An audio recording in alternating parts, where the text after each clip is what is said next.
चलिए आज देखल जाओ आज हमरा दोपहर के खाना में का बनल बा। त यह बंगाल के बहुत ही फेमस चावल बांस काठी ओकरे भात हटे और फ्राई मछली और मछली की हरा वाला ग्रेवी वाला मछली आज बनौले बानी, जौना में पोस्तो और सरसों धनिया पत्ता हरी मिर्च पीस के बाकी कौनो मसाला नहीं के और आलू कोहड़ा के बड़ी डाल के सब्जी।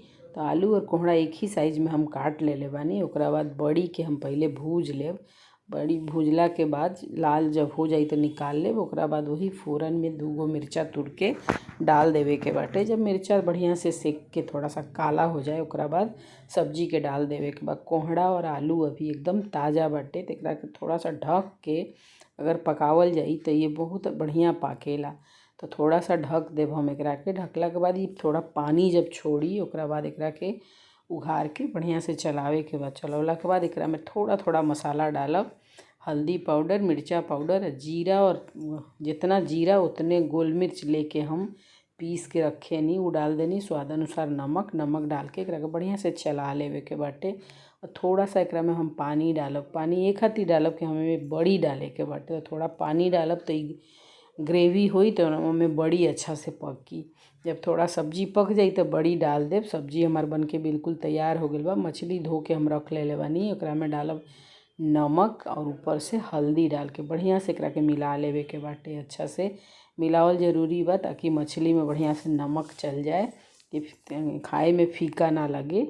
बढ़िया से मिक्स हो गई बाटे। अगर टाइम होखे तो रउआ लोगिन एकरा के 15-20 मिनट रख दे मैरिनेट होए खातिर तो और बढ़िया से ये मैरिनेट हो जाए। ओकरा बाद डाली सरसों तेल डाल के जब गरम हो जाए एकदम धुआं निकले लगे तबे मछली के डाले के बाद रउआ लोग के पते होई कि मछली कैसे फ्राई कइल जाला। और ताज़ा जौन मछली रहेला न ओकरा के अगर फ्राई करब तो एकदम चिपकी ना कढ़ाई में। एक तरफ बढ़िया से जब फ्राई हो जाए ओकरा बादे पलटे के बाटे, ना तो का होखेला कि चिपकल शुरू हो जाला। एकदम बढ़िया से एक तरफ फ्राई हो जाई तो बाद देखी कितना आराम से ही पलटा ताटे। बहुत ही ताज़ा मछली रहल हटे।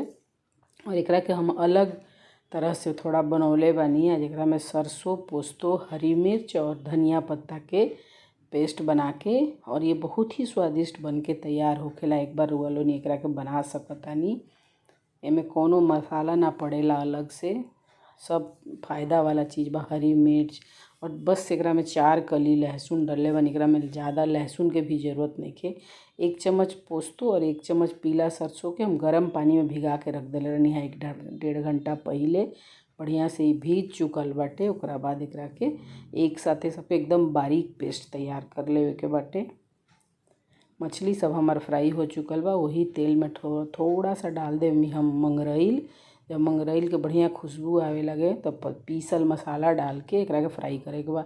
जैसे हमनी के बाकी मसाला फ्राई करेनी उतना नहीं फ्राई करे के। उतना फ्राई कइला से का होई कि पोस्तो के स्वाद एकदम चल जाई। तो एकरा के थोड़ा सा लो टू मीडियम फ्लेम पे फ्राई करे के बाटे। ओकरा बाद थोड़ा सा एकरा में हल्दी डालब और कलर खातिर एकरा में कश्मीरी लाल मिर्च पाउडर डाल के बस जैसे तेल रिलीज भइल शुरू हो जाई, देखी तेल छोड़ देले बाटे।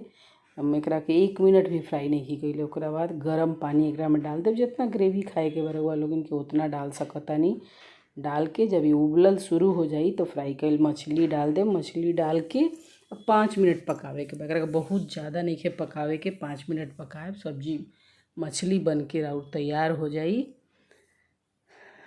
रउआ लोग हमरा वीडियो कहाँ से देखे नहीं कमेंट्स में बताएब। चैनल पे पहली बार आइल बानी तो चैनल के सब्सक्राइब कर लेब। सब्सक्राइब कइल बिल्कुल फ्री बाटे। हमार मछली बन के बिल्कुल तैयार हो गई बाटे। तो चली प्लेट लगा लेतानी।